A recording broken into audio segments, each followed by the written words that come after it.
what we wanted to talk to you about today is connecting with your customer, but also how can you develop a roadmap to develop a marketing plan to reach these customers in the most effective way so that you can ultimately build your own business.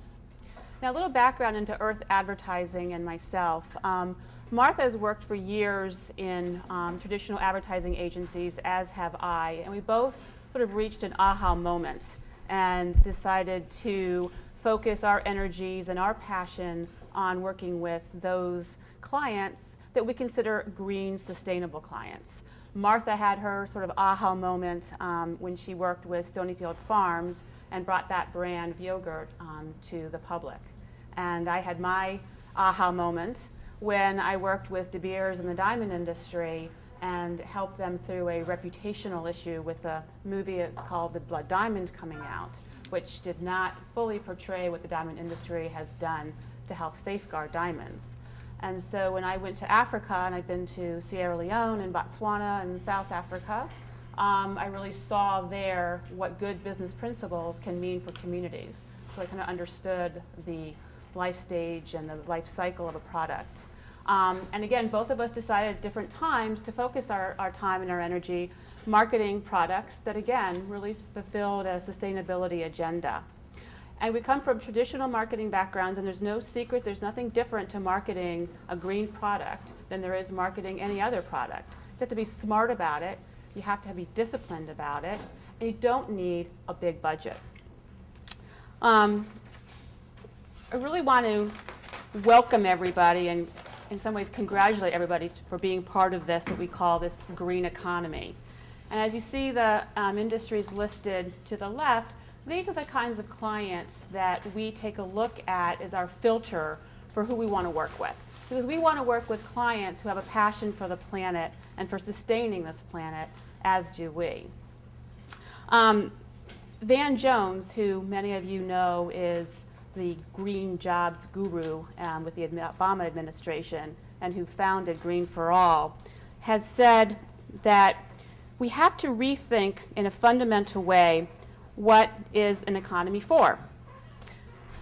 People need a paycheck, but they also need a purpose. This is a movement about redefining what work is. Is our work going to be a curse on the planet or a blessing for all creation? And that sort of defines what the green movement is all about. And if we have a little, some hands here, what industries, do you guys have products or organizations you're representing? Who would consider themselves right now representing a green business in some way? Okay, and what are some of those businesses?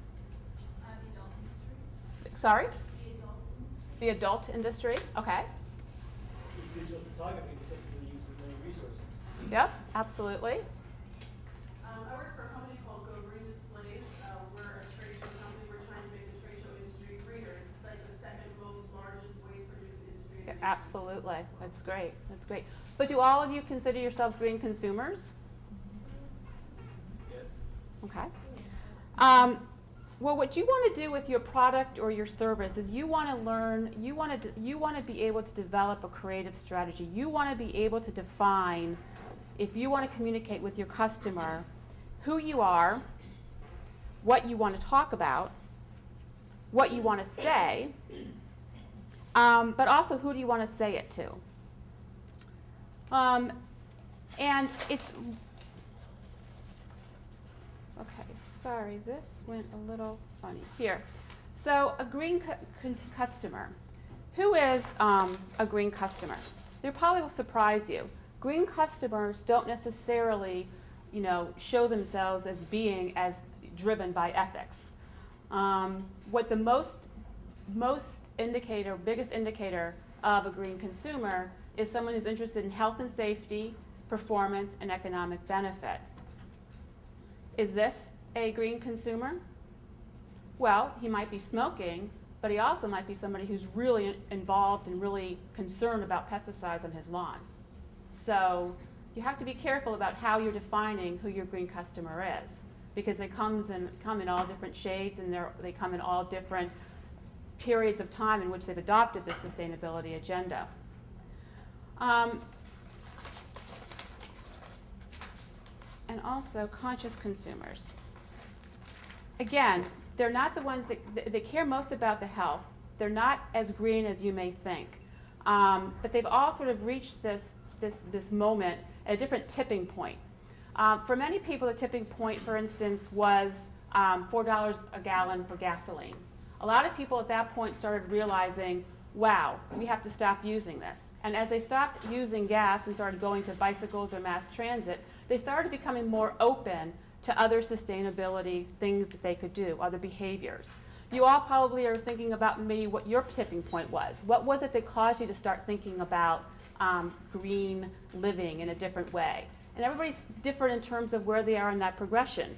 So you also understand that green consumers are very different. Not one is alike to another one, and each person has the values in what is green as being different than somebody else. Somebody might be really caring about the car they drive, but they don't care, for instance, about what they use on their lawns. Is that a green consumer? Well, yeah, there's a portion of him or her that is green. And so you need to find out with your product, what is your product about, and how do you want to reach that person, and remember that that person is not all one package that's not uniformly defined. They're not all tree huggers. They want to know, and especially in this economy, they want to know that your product and your business is authentic and it's trustworthy and it's credible, especially now. Given this paradigm shift we have with the recession, people are looking more and more for those companies that are really about transparency. Right now, one of the buzzwords is traceability. You have products like Frito-Lay's potato chips, being able to trace the potato farm from where their products are coming from. All of these kinds of things are in order to show consumers that they are credible and that they mean what they say about being sustainable. People that they do believe, consumers believe doctors, they believe experts, professors, they believe their editorial page. What they're less likely to believe are lofty, self-righteous advertising claims, and certainly paid celebrity endorsements when it's not authentic. Britney Spears could certainly not be a spokesperson for Seventh Generation, but she could be a spokesperson on the need for more mental health funding in healthcare legislation. But there's a purpose for celebrities, but they are definitely overused. And what I want to do is go back to the creative brief and talk again. The creative brief, when you have a product and you want to talk to your consumers, it is really important to take the time to develop a creative brief and be disciplined about this, because this is your footprint of how you're going to talk about your brand. And if you aren't disciplined about this, you're going to waste a lot of money. This doesn't take a lot of money to develop. You can develop this on your own. But if you don't develop this, I guarantee you, you will be wasting your marketing dollars, whatever ones you have. You need to clearly define who you are talking to. It's no longer okay to say women 18 to 34. What does that mean? 18 to 34 women, that doesn't even define how you can possibly talk to them. What are their psychographics? What are they interested in? Where do they live? How do they think? What do they read? What do they watch? What are their cultural icons? The more you understand who your audience is, who your target is, the better you'll be able to communicate your message directly to them and be relevant to them. About your product or organization or company, what is the single most important thing that you want them to know?